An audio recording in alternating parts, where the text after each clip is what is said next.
You will not see Mickey Mouse on this trip, and you have to reimburse us. You know who this is? You definitely do not want to get on his bad side. It's America's Sheriff Mike Chitwood out of Volusia County, Florida. Matthew, I'm Sheriff Chitwood. I'm the guy you want to kill. When you mess around with our residents, we're going to mess around with you. It's a who's who of criminal scumbags in this home. Since parents, you don't want to raise your kids, I'm going to start raising them. The internet is obsessed with him, and so are we here at Criminally Obsessed. You've been killing it on social media. Talk to me about how this has all changed, how you've adapted. When I started policing in Philadelphia in 1987, there were no computers in cars. You were lucky if you were in a two-man car that you had a radio. Everything was done by hand. The paperwork was done by hand, carbon copies and everything. And your outlet was the newspapers, the radio, and television. And here we are 38 years later, and those three are basically becoming obsolete. Everything is Instagram and Facebook and X and YouTube and TikTok or whatever other platform comes out. We have more people following us than the local newspaper has just in Volusia County. That's unbelievable. But it's not, because what you're doing is harnessing the power of social media. It's fascinating to me too, because this isn't a medium that you're not taking ads out in the paper. You're not paying for this publicity, as it were. You are just engaging with people. When I got elected sheriff, I said, you know what? I don't have to answer to anybody but the people. Let's go after this thing called social media, because I saw it during the campaign. I hired young people in my first campaign in 2016. They were all about this stuff. They knew when to post, when their biggest times to drop. They knew all that stuff. Me, I have a hard time sending myself on the voicemail or silencing it.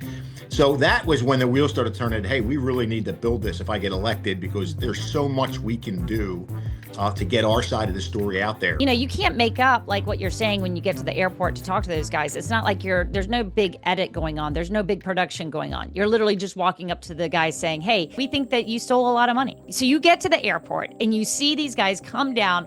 Can you tell me what it feels like for you to have to deal with this? I think it's hilarious, because they have no idea I'm there. And some of them know, obviously, from social media, and you watch them get on the escalator, and then when they look down, and they're like, that's that guy standing there. And you could just see it. You could just see it in their face that, like, holy shit. Matthew, I'm Sheriff Chitwood. I'm the guy you want to kill, and there's nothing I can do about it. Challenge accepted. That's like the expression that you get. Some of them, want to argue with it, which is good. I have no problem with that. Some of them won't say anything. Okay. Well, we're going to take you. You are not Christian. We're going to take you where you need to go. The $19 million theft guy, he just wanted to profess his innocence. And it's like, hey, man, the SEC Commission, the Secret Service, and 2 sheriff's offices are on you like white on rice. Yeah, I'm totally innocent. I didn't take any of the money. Okay. I didn't know anybody stole it. That's okay. You keep sticking with that story.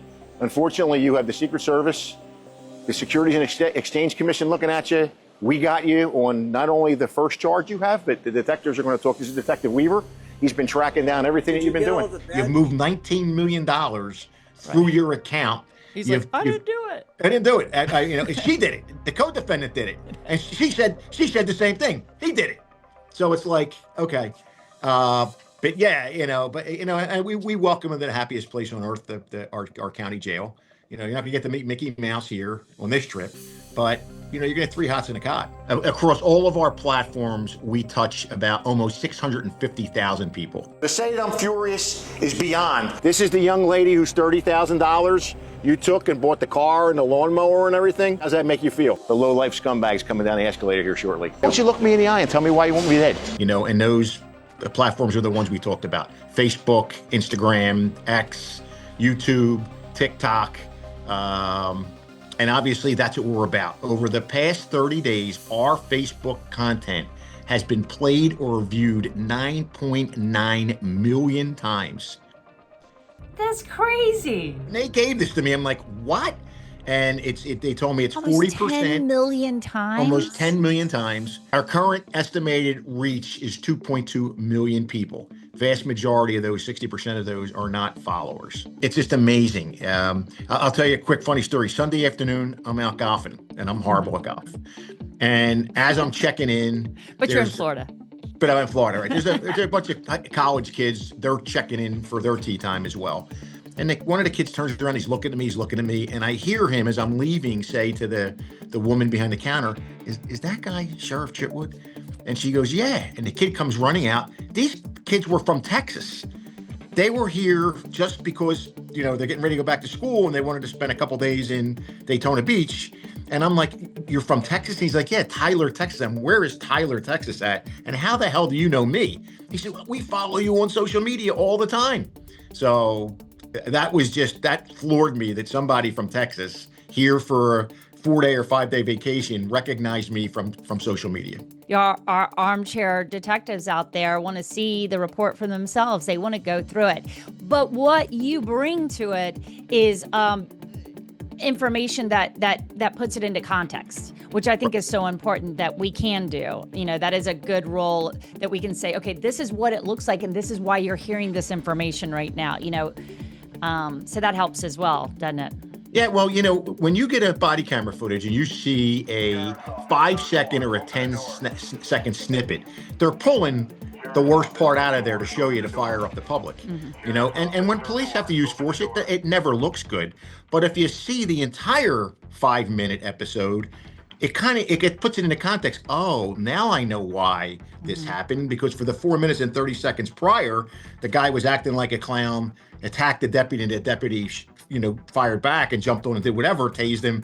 It's not the deputy pulling the taser and tasing the guy. There was all of this that occurred before that you didn't see. And that's, I think, what happens in most of the civil unrest you get is they put out this blurb and, man, the horse is out of the barn and you ain't getting it back in.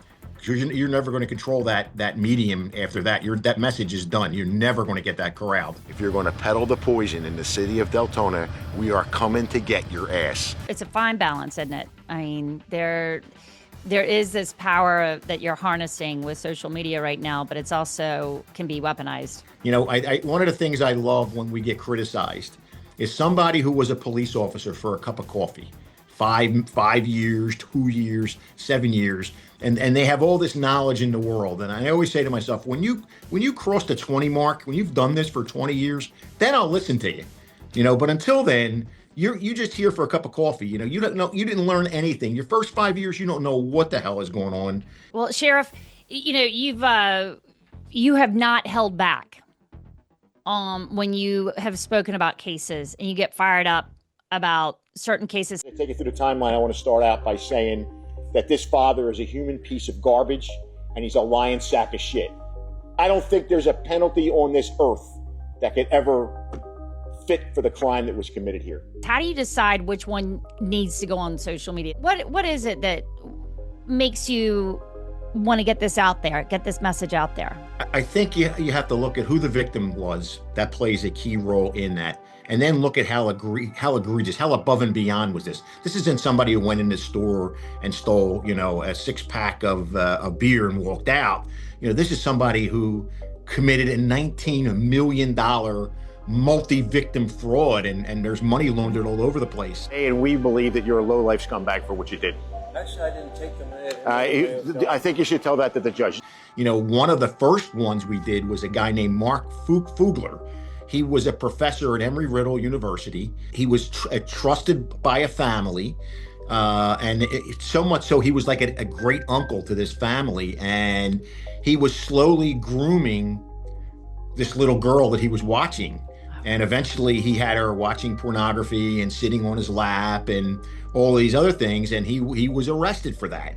He was arrested and charged, and he was convicted. The next week, the mother, our little victim, they're in line at Publix and they look across the aisle, and who is there and waves at them but this scumbag. I went back and looked and realized because he was convicted of a misdemeanor, there's a loophole in the law in Florida that you're allowed to stay out of jail pending appeal. Now, his appeal was ridiculous. His appeal was that the state never proved he was over the age of 18. Yet, they introduced his resume that had him teaching for 35 years, at different places. So I went ballistic. Yeah. We held a massive press conference. We put this on social media. He was picked up again, and he was taken back to jail, and the legislature unanimously in the House and unanimously in the Senate closed that loophole so that this could never happen again. It was meant for people who were convicted of a misdemeanor with bad checks or something like that. It wasn't meant for somebody who was convicted of, misdemeanor sexual abuse on a 10-year-old. We got a lot of power here if we could harness this and use it correctly to let people out there see what's going on behind the curtain. Yeah, I mean, you've completely pulled the curtain back, right? That's the objective. Well, and you don't hold back. You're so worthless. Do you feel Worthless piece of shit. To be clear, the only piece of shit in that video is the mother and father. I look at it this way. I have a very small window of opportunity to do things. I'm not going to be around forever. The voters or Mother Nature is going to put an end to me one of these terms. Why not charge as hard as you can, be as transparent as you can? Whoever likes me, great. Whoever hates me, great. So, I mean, in some of these other cases, I mean, you literally have gotten threatened. I mean, one of these cases that I saw that you publicized was that you were getting threats from some guy. Can you talk to me about that? Well, yeah. We had a couple of years ago during the Daytona 500, we got invaded by neo-Nazis.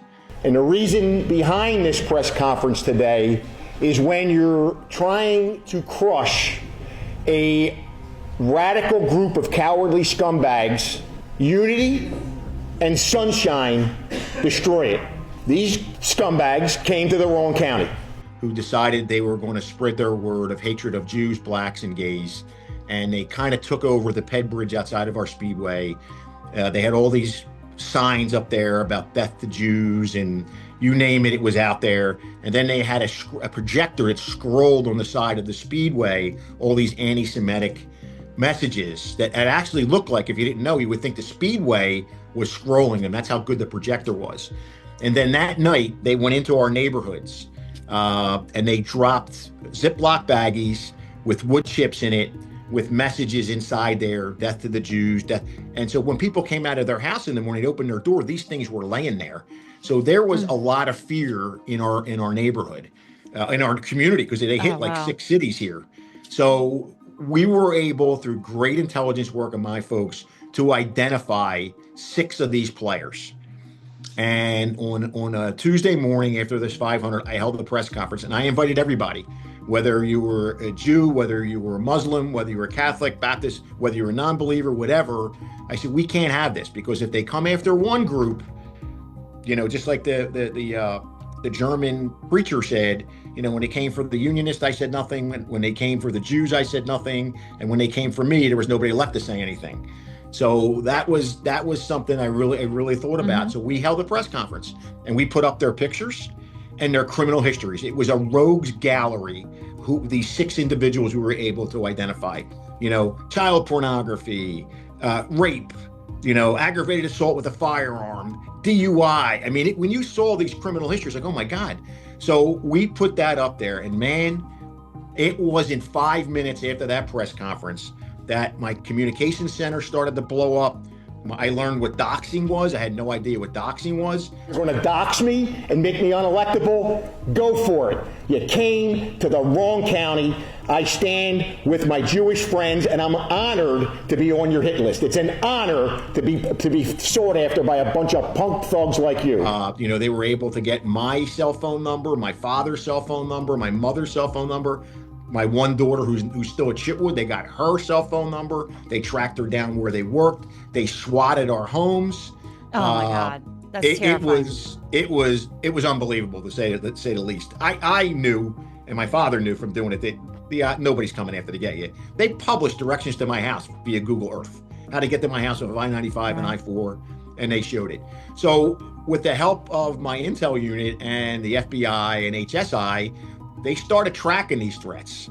And in Florida, a written threat to kill or cause serious bodily injury is a felony in the 3rd degree. So we tracked people to San Diego, New Jersey, Florida, you name it. And we tracked them, got warrants. The governor signed extradition warrants, and we went up and brought them all back one at a time and said, you want to kill me? Look me in my eyes. I want you to look in my eyes and tell me that. You have spent 38 years out on the beat, basically. It's not like, Sheriff, it's not like I see you backing off anytime soon. As long as I stay healthy and the voters keep me in, this is the greatest job I've ever had. I never had a bad job. 18 years in Philly, bunch of commendations, worked homicide, worked drugs, worked the street, loved it. Police chief in Oklahoma was a learning experience for me, loved it.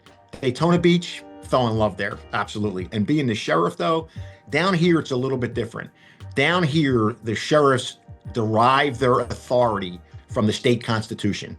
So the only people that can remove the sheriff from office are the people or the governor for malfeasance.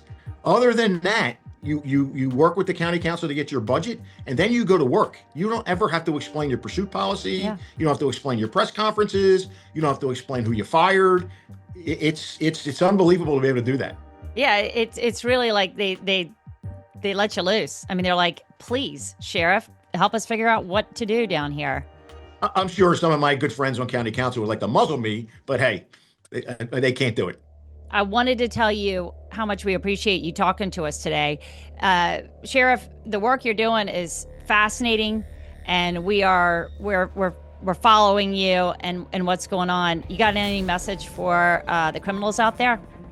Yeah, I'm going to tell you right now, if you victimize any of my residents or you come here and act like a scumbag, you can rest assured those metal bracelets will be on you, and we will make you national news. When you mess around with our residents, we're going to mess around with you.